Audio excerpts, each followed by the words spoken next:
Hello, welcome back to Election Time News, where on our political summations, poll reviews, nonpartisan predictions, interviews, and compilations of other political forecasters. Today is Wednesday, March 26th, 2025, and today I'm going to be going over the 2028 presidential election, what we know so far about the electoral map, and potential nominees for the Democrats and the Republicans, where they come from, where the other nominees, hopeful nominees are, and how well I think they may do, and things of the like. First, if I have an announcement to make, I did make this as a post on my channel, but I'm going to be also going into Australian and Canadian politics as well on this channel now. So, mainly, I'll test out a bit for this year, on see how things go. But I am most likely, because this year is a very quiet year for American politics.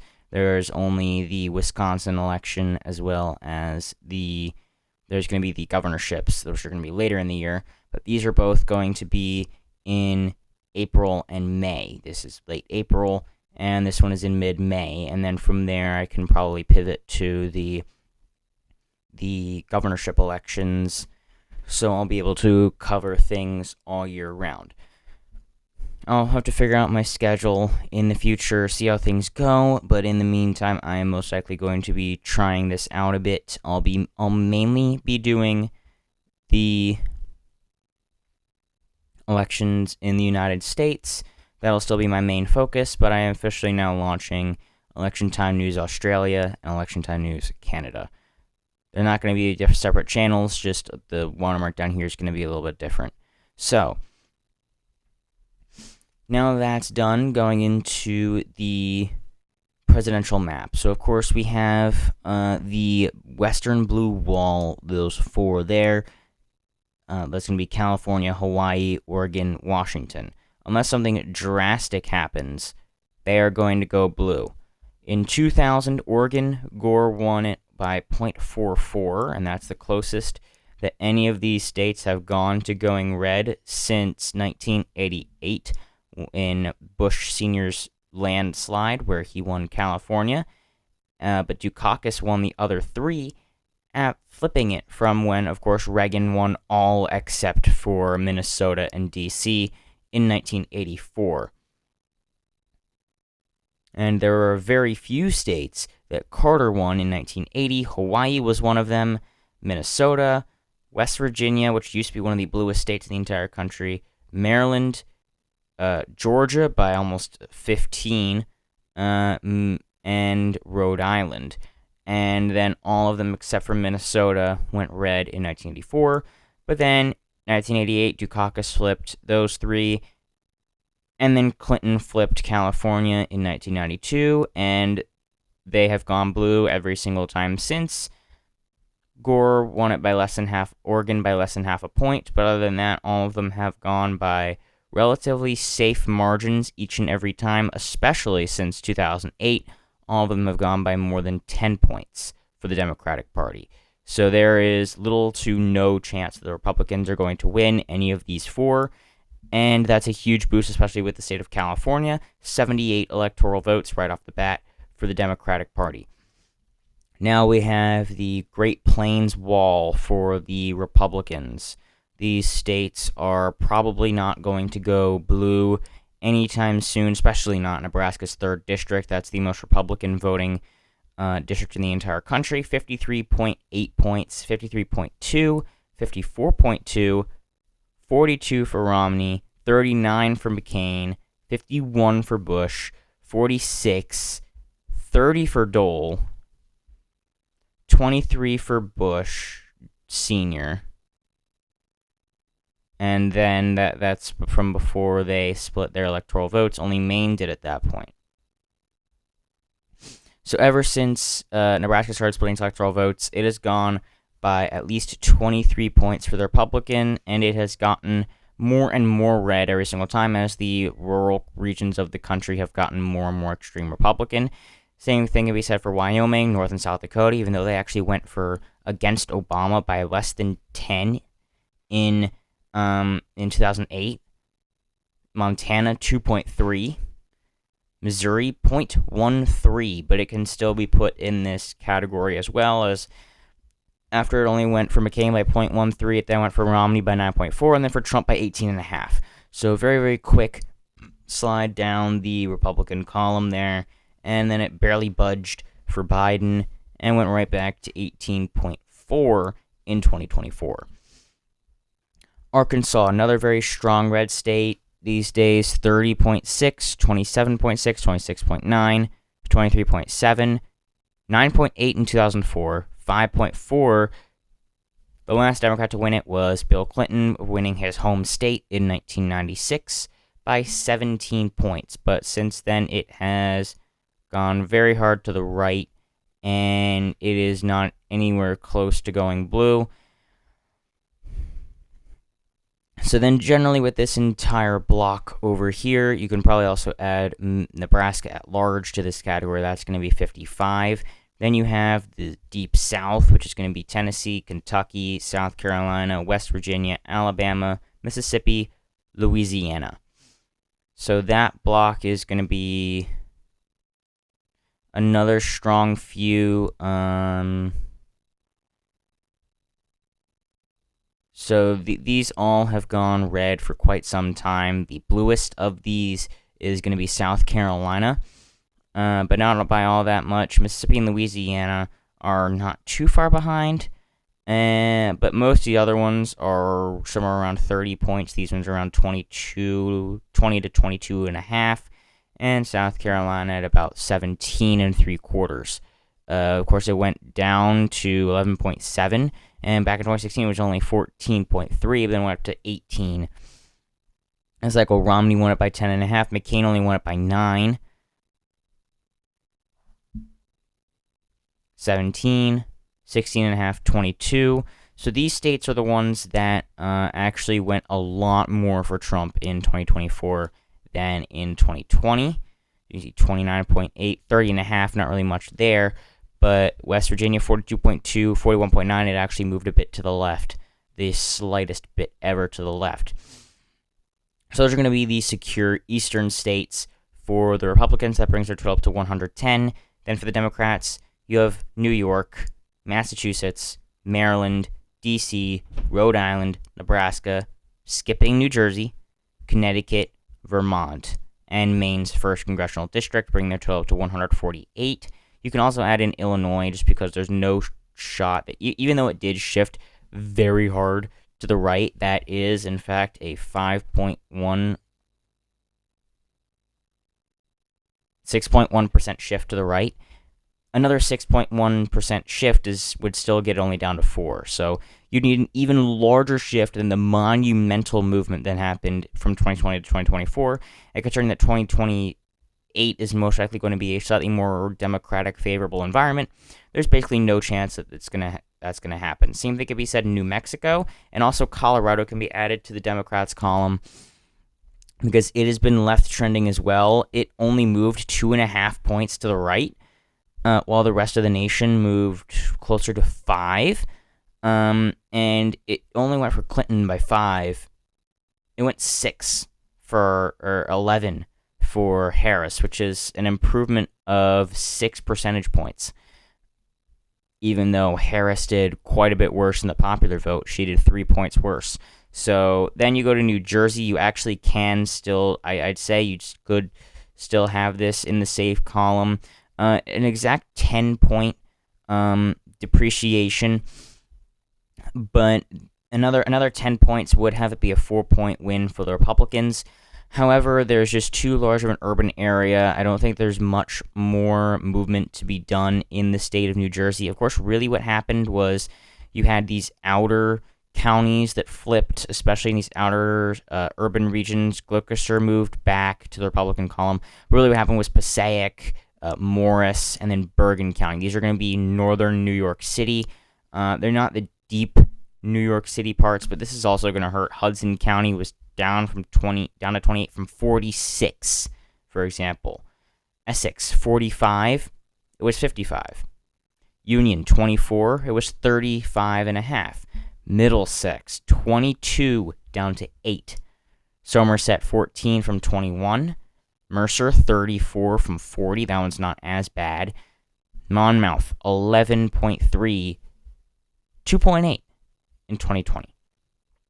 So a lot of these numbers, Hunterdon from 4.4 to 6.6. That one actually wasn't that bad. Morris flipped back and forth yet again. It was actually a consistently red county for a long time. It had been shifting to the left. Biden flipped it. It went back to the Republican column in 2024. So it's really somewhat up in the air, but I'm not necessarily sure that there's much of a chance that the Republicans could pull off a win here after all. Virginia is still also moving to the left as well. This is not as secure. It's been showing signs of cracking as well. Same thing for Minnesota. It's been staying strong again. It looks like Harris did better than Clinton by quite a bit in the state of Minnesota, even though the nation, of course, moved 2 points to the right. So 3 points to the right. So that seems like a strong sign in the state of Minnesota. New Hampshire, I'm going to put down as lean Democrat. Same thing for Maine as a whole, and Nebraska's 2nd district. So there's anything that can be determined for the Democrats. They have 226 electoral votes. Now for the Republicans, Nebraska's 1st district is going to be likely. That's because it did actually shift they redistricted it so that it would be they redistricted Nebraska so that the 2nd district would be less Democratic friendly. But in order to do that, they had to make Nebraska's 1st district more Democratic friendly. So that is why Harris actually improved in Nebraska's 1st district. It's also one of the perfect demographics to be shifting towards the left right now. It's somewhat educated, suburban, exurban regions of outside of Omaha. So that is going to help move it to the left. I'm not necessarily sure it's going to overcome that 13-point margin anytime soon, maybe 2032 at best. Iowa and Ohio, these two have gone together for a long time. Indiana is one of these northern states. Obama did win it by a full point in 2008, but then it went so hard to the right in 2012, 11.2%, and then it went another 8 to the right for Trump, back 3, back the other 3. So Indiana seems gone for the Democratic Party for a long time unless something changes very quickly and very strongly. Same thing could be said for Florida. I'm actually going to put this in the safe Republican column just because it's still been moving so hard to the right, 13.1%. So that's basically gone at this point. Maine's 2nd district I'm going to put down as lean just because we haven't really... Obama won it both times, so if we get a charismatic enough candidate, it could go blue. Golden is still the representative, so they're open to potentially electing Democrats. We can't necessarily be sure that it's not a Trump effect. Now, in theory, you could say that that's true for Ohio and Iowa on the presidential level, but they switched to electing Republican governors and senators as well, so it's not just that effect. That can't be said for Maine's 2nd district. So it could potentially just be a Trump effect that they like Donald Trump in that rural region of Maine. And then we go over to the state of Texas and Alaska. Texas, I'm going to put in likely. It moved very hard to the right, 13.7. This by itself delayed any hopes of Blexus for another 2 decades.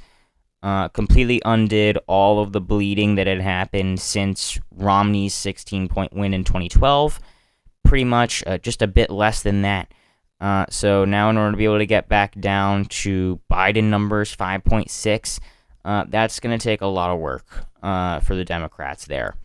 And then Alaska, this one's going to be likely as well. It's slowly been moving to the left from McCain's 21.5-point victory. Romney only won it by 14. Trump won it by 14.7, which means that it did shift to the left in respect to the nation.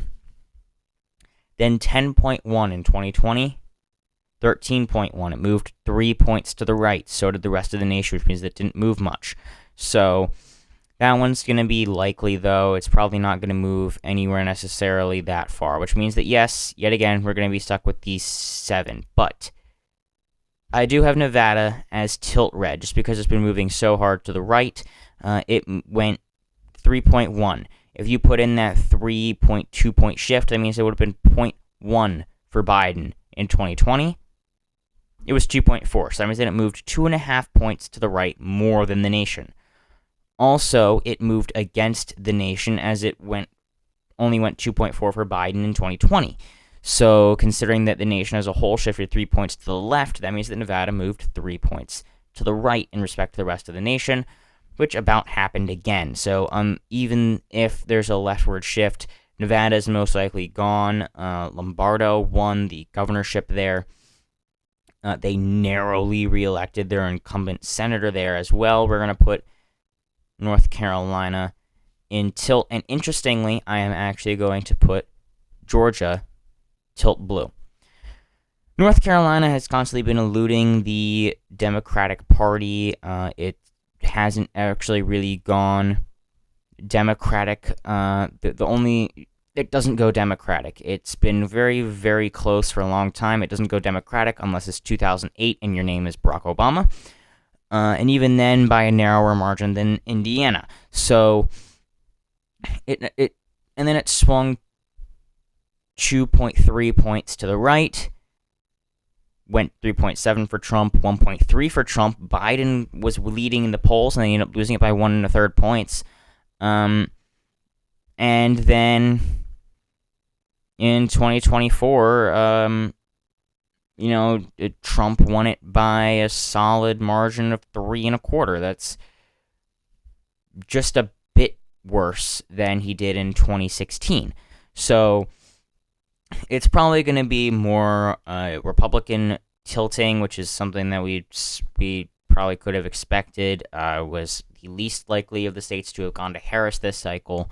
So it's something that's been kind of understood for a long time now. And Arizona now, actually, if I had to make a sign on this one, would probably be tilt red. But if anything, I think it's probably honestly too close. Even though Trump did win it by 5.5 points, it's mainly just due to from what I've gathered, it's probably more just from the anger against the Biden administration than the actual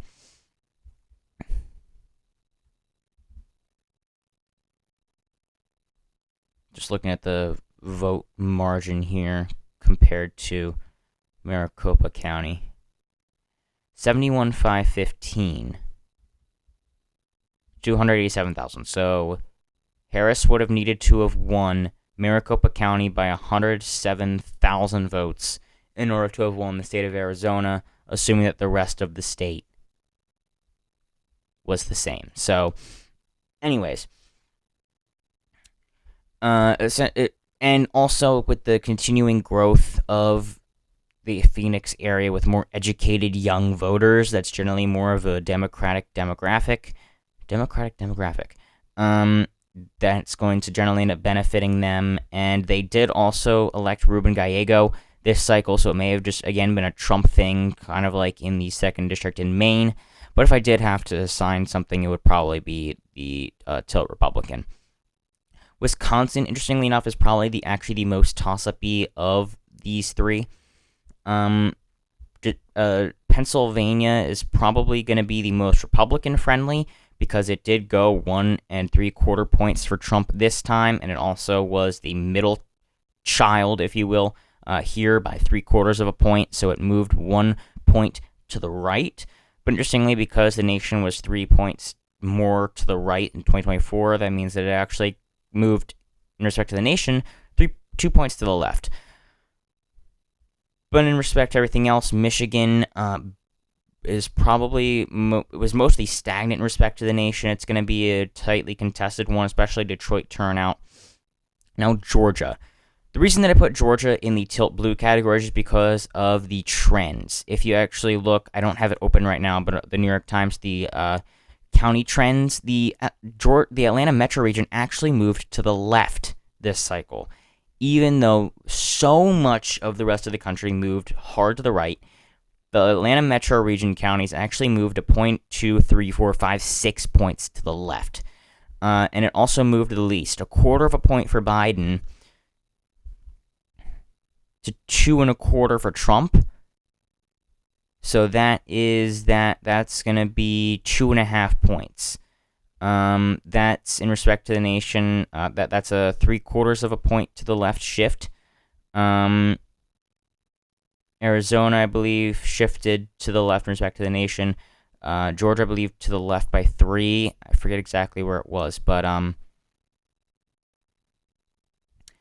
Georgia is continuing to grow and diversify, and it was also mostly due to an issue of a slightly lower turnout in the Atlanta metro region, not by much, but a lesser percentage of the registered voters did turn out. 381,000, and 137,000, 144,000. So they increased by about 7,000 each.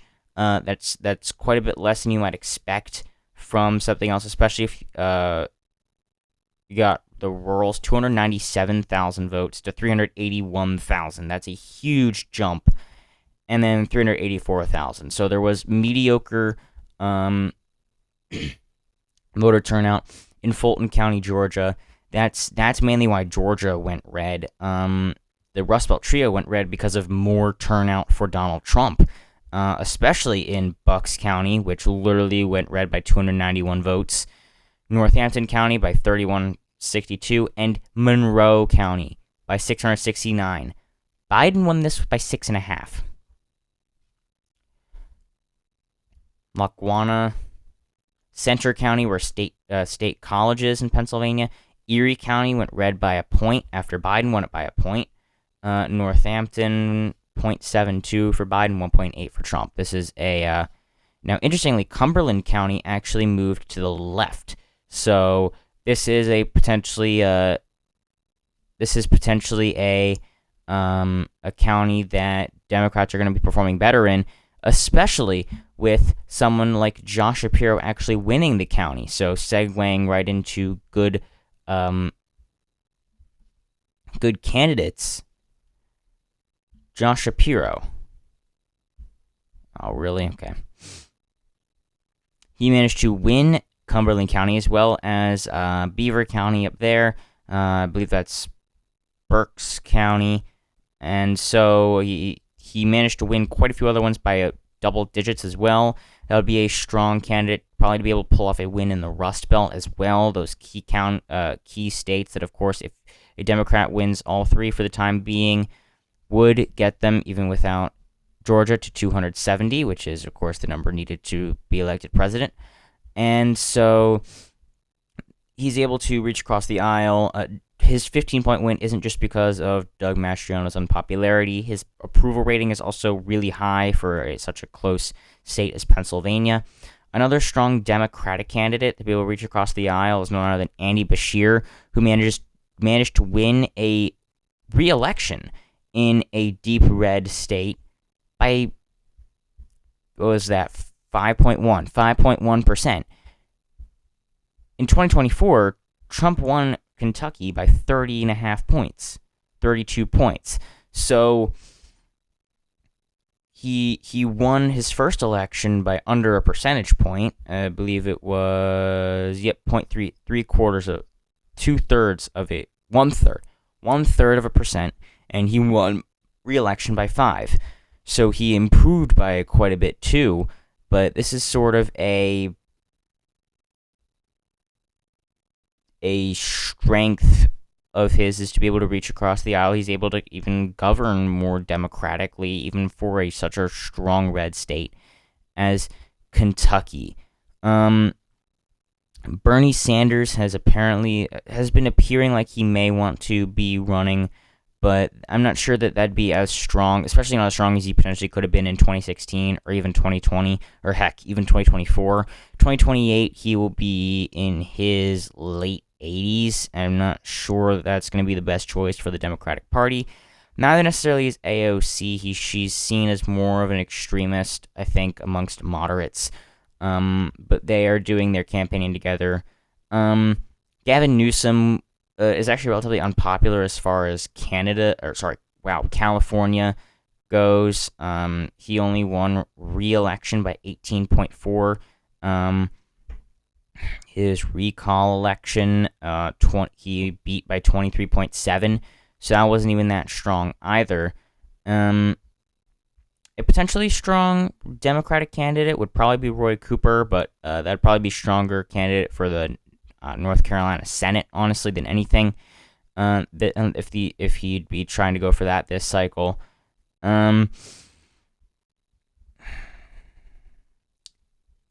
Probably definitely a strong candidate for the Republican Party would have to be Joe Lombardo out of Nevada, or alternatively Glenn Youngkin from Virginia. Two strong Republican governors. Lombardo is a very popular governor from Nevada, of course, a right-trending state, but still popular amongst the Democratic Party there as well. And Glenn Youngkin winning Georgia with literally the year after Biden won the state by 10.1%, which was the largest margin since FDR in 1932.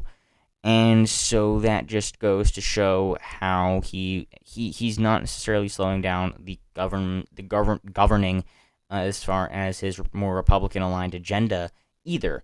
And yet his approval rating is still relatively high. So these governors are able to reach across the aisle and get attention from the opposite party. Another not poor choice would be, of course, vice presidential candidate Tim Walz, governor of Minnesota, but it more appears that he's going to be trying to stick back in Minnesota. He is running for a re-election for governor. And two last strong governors now.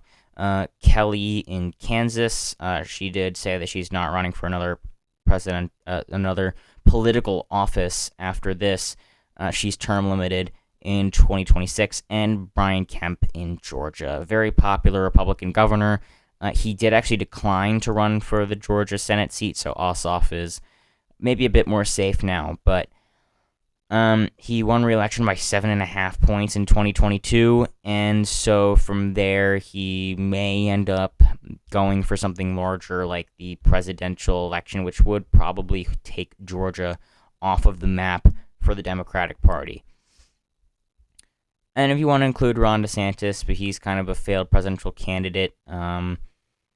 He tried in 2020, I believe, to de-seat Trump. He obviously was not successful, neither was any of the other candidates.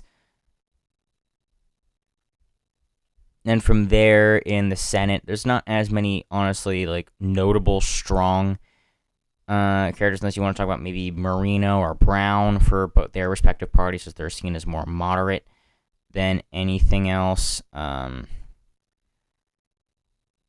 But there's only a few you could really see here trying to make the run for president.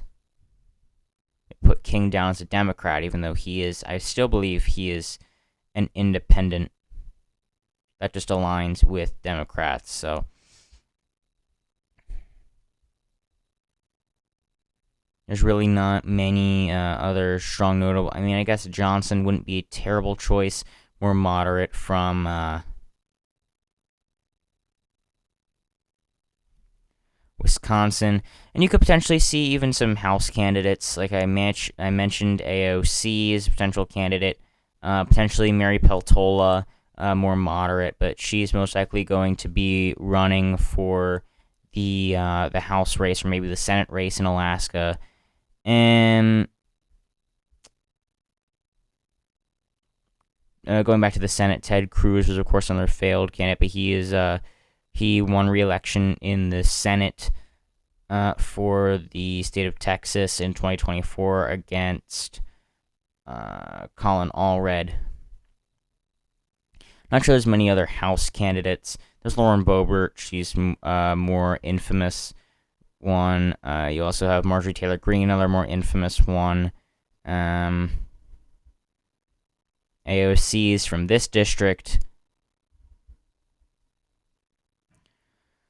And then there's Golden, who would probably make a good candidate for the Senate race in 2026 for the Democratic Party, but we still have a lot of time ahead. So those are probably some outlooks for the 2028 map here. Most likely, my next video may be a video on the Australian elections, or potentially the Canadian ones, since that's going to be first. Okay, it's going to be on the Canadian elections. I just decided, and so